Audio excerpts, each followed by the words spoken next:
j'ai vu sur PPACI TV que l'ancien gouverneur de la BCAO a démenti complètement tout ce que nous, on avait appris concernant la casse de la BCAO par M.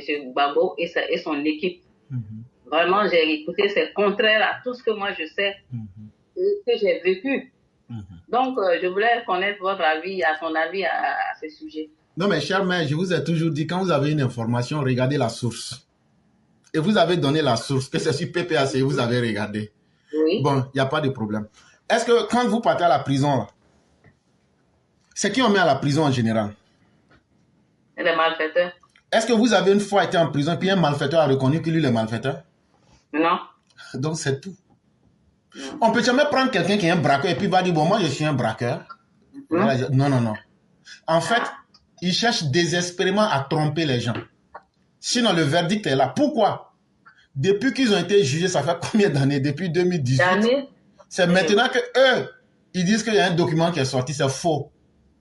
Est-ce qu'ils vous ont montré le document? Non. Ok. Mais qu'est-ce qui les empêche de montrer le document? Et ce qui s'est passé là, ça s'est passé devant tout le monde. Si c'était faux là, Gbagbo même a reconnu les faits. Quand il était dans sa dernière interview avec Alain Foku, il a reconnu que lui, il était le commanditaire. Il a reconnu ça. Oui, oui. Voilà, donc c'est fini. Donc, ce qu'eux disent là, c'est faux. Le commanditaire même dit, et il a cité les noms. Il dit, ceux qu'il a envoyés pour aller casser la banque, là, il a cité leurs noms. Allez reprendre. Moi, je suis tellement factuel que quand je dis quelque chose là, si c'est argument, tu veux argument direct, je te donne. Tu veux argument indirect, je te donne. L'argument que je te donne pour dire que ce qu'ils sont en train de dire est faux, c'est que Gbagbo même a reconnu dans son interview qu'il a eu avec Alain Foka. Il dit que lui, il est le commanditaire et que ses complices étaient les Kone Katina et autres. Et donc, il n'y a pas un aveu qui peut être plus évident que cela. Donc, tout le reste, c'est du dilatoire. Okay. Depuis hier, ça me turlupine la tête. J'ai dit non, aujourd'hui, là, il faut que je demande à Non, il n'y a rien. C'est du mensonge, c'est du mensonge. Ok. En tout cas, merci beaucoup. Et puis, merci pour tout, hein, tous les jours, merci beaucoup. Pour vous, c'est une cabale, il n'y a rien à vous reprocher sur ce braquage-là de la BCAO? Mais vous ne vous reprochez rien? Il n'y a jamais eu de braquage. Quand j'étais président, on a voulu, comme on le fait aujourd'hui pour les États de l'AES, on a voulu faire en sorte que, à l'intérieur du pays, la population se révolte contre moi. On a coupé le robinet. Voilà. Donc, on a voulu m'empêcher de payer les salaires. Un matin, j'allais au conseil des ministres et j'apprends par la radio qu'un certain nombre de banques ont fermé et que tous les dirigeants sont partis hors du pays et c'était la fin du mois. Donc les salaires étaient déjà positionnés. Donc il ne fallait pas que les banques ouvrent.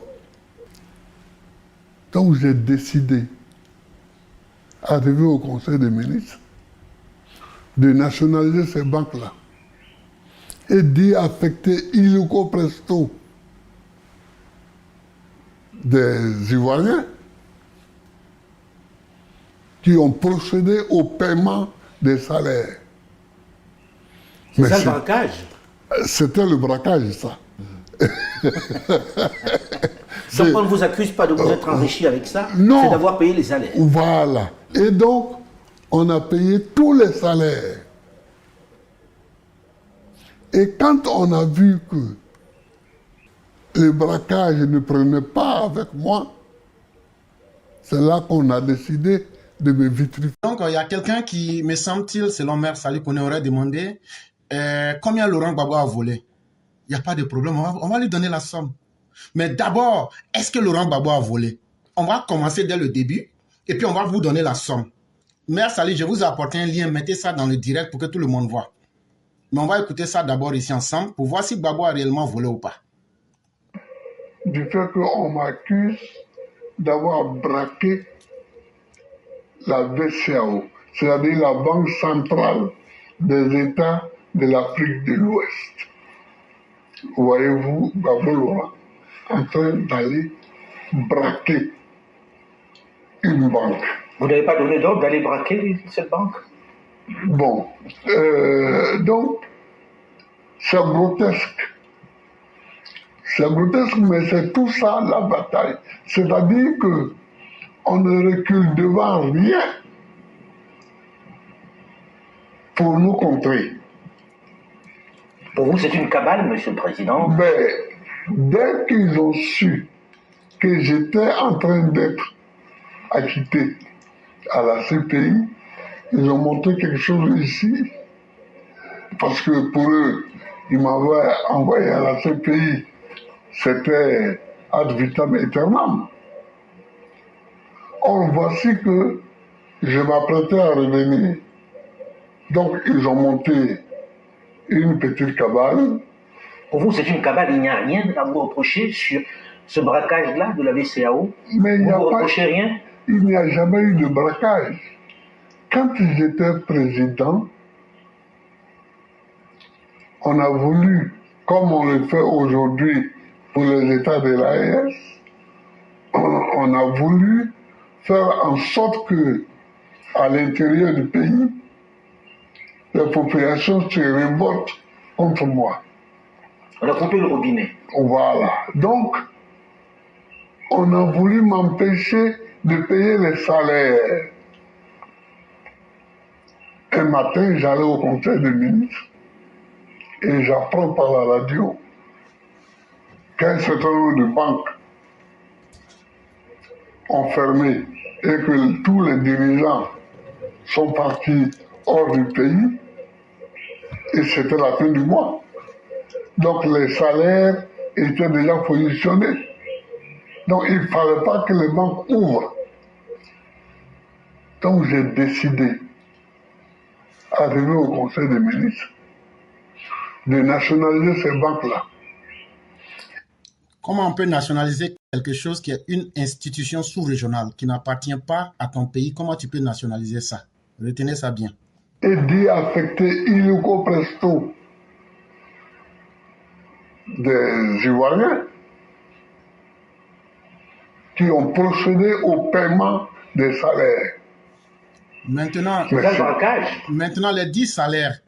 Pourquoi quand Ouattara a pris le pouvoir après le 11 avril 2011, il a procédé au paiement main à main des mêmes salaires? Si c'était vrai que vous aviez payé les salaires, où ces salaires-là sont-ils allés? Parce que les fonctionnaires n'ont pas reçu. Et on aurait vu dans les livres de compte que vous aviez déjà payé ces salaires. Et le gouvernement n'aurait pas appelé les fonctionnaires, le gouvernement de Ouattara, pour non seulement identifier les fonctionnaires, mais faire du main à main pour payer les gens. Donc, ça fait deuxième faille. C'était le braquage, ça. Donc on ne vous accuse pas de vous être enrichi avec ça, non, d'avoir payé les salaires. Voilà. Et donc, on a payé tous les salaires. Ok. On peut s'arrêter là. Et donc, il reconnaît au moins que l'acte s'est fait. Donc, vous, les pro-Gbagbo, si votre Laurent Gbagbo reconnaît les faits, vous n'avez pas l'autorité de dire que ce que lui dit, il a fait là, que vous n'avez pas fait. Ça, c'est un. Donc, on est d'accord que les faits ont existé. Il dit qu'il a payé les salaires. Mais pourtant, quand on va dans les livres de compte de l'État de Côte d'Ivoire, on ne voit pas de traces de paiement de salaire.